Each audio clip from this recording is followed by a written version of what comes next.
Assalamualaikum warahmatullahi wabarakatuh. Nama saya Kevin Naval Muhammad, mahasiswa Geologi 2021, mata kuliah Geologi Dasar. Saya ingin menjelaskan presentasi saya dari diskusi saya dengan teman-teman saya. Jadi di sini ada ilustrasi sebuah pir atau kayu dermaga yang tahun sekarang ya 2020 itu berada 1 meter di bawah permukaan air laut. Dan karena itu dibangun 300 tahun yang lalu, kita harus membuat sebuah asumsi. Asumsi pertama yaitu itu dulunya itu dibangun 1 meter di atas permukaan air laut, seperti banyak yang dibangun sekarang. Kemudian lajunya itu konstan. Oke. Kemudian kemudian kita menghitung sebuah rate of submergence. Jadi kita harus menghitung lajunya per tahun dari sentimeter per tahun, yaitu kita menghitung perubahannya dulu atau total change in the elevation of the pier yaitu sekitar 2 meter kemudian dibagi dengan 300 tahun. Ketemunya yaitu sekitar 0,67 cm per tahun.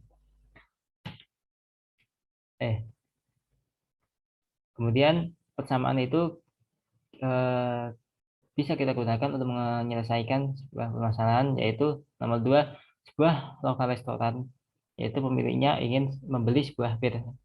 Kemudian eh, itu ya pilih itu tingginya 50 cm di atas permukaan air laut. Kemudian pemiliknya itu diberitahu atau disarankan bahwa jika kurang dari 30 nanti itu harusnya dicegah. Jangan sampai kurang dari 30 karena itu bisa kebanjiran menggenang air karena ada badai atau pasang air laut. Oleh karena itu kita harus menghitung dari kecepatan tadi untuk menghitung tahun. Jadi, untuk kita menghitung tahun sebelum airnya itu 30 cm. Jadinya, 50 kurangi 30 yaitu 20 cm.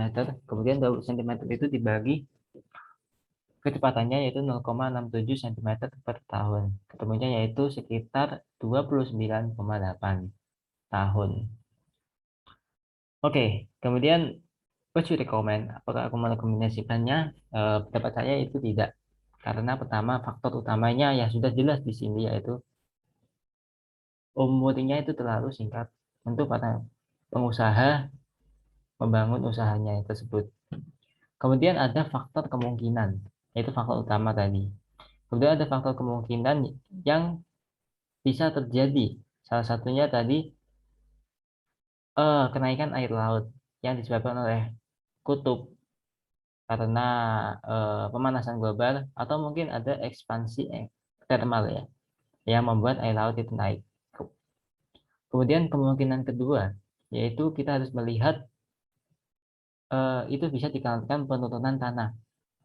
Itu faktor penurunan tanah itu bisa banyak faktornya. Pertama yaitu secara natural. Secara natural yaitu secara ada fenomena geologi atau contohnya yaitu adanya sesar turun yang diakibatkan mungkin adanya aktivitas vulkanik ya.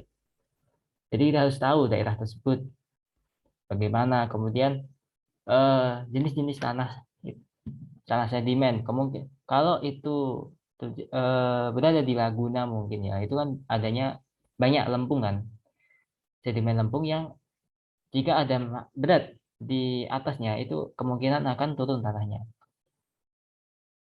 Kemudian ada faktor lain juga, faktor ketiga yaitu kita lihat di sana. Kalau di sana itu perkotaan dengan banyak gedung, itu kemungkinan juga bisa turun karena ada berat yang sangat berlebihan di atas tanah tersebut. Nah, kemudian faktor ketiga adalah ada air tanah. Jika di sana air tanahnya itu sering diambil ya untuk kebutuhan. Contohnya di Jakarta mungkin itu kebutuhannya juga banyak. Itu bisa menurunkan permukaan tanah. Nah, itu faktor-faktor permukaan tanah. Kemudian kita harus juga melihat faktor lain seperti tadi ada badai, kemudian very high tides, itu kita harus mencegahnya dengan cara yang setidaknya tinggikan lagi lah untuk filter tadi. Kemungkinan juga kan kita tidak tahu di sana ada badai, daerah badai, storm yang sering terjadi, kita juga tidak tahu. Kemudian kita juga harus memperhatikan konstruksi juga dari kayu tersebut, kualitas kayunya, apakah itu kayunya itu bagus, kuat dalam membangun restoran itu. Ya, itu mungkin eh, sebuah describe another issue, masalah-masalah lainnya yang pemiliknya itu harus menginvestigasi juga sebelum membuat keputusan. Nah, jadi intinya kesimpulannya, saya tidak merekomendasikan ada faktor utama tadi, umur, dan faktor-faktor lainnya, faktor-faktor kemungkinan lainnya yang kita tidak tahu. Oke, sekian dari saya. Wassalamualaikum warahmatullahi wabarakatuh.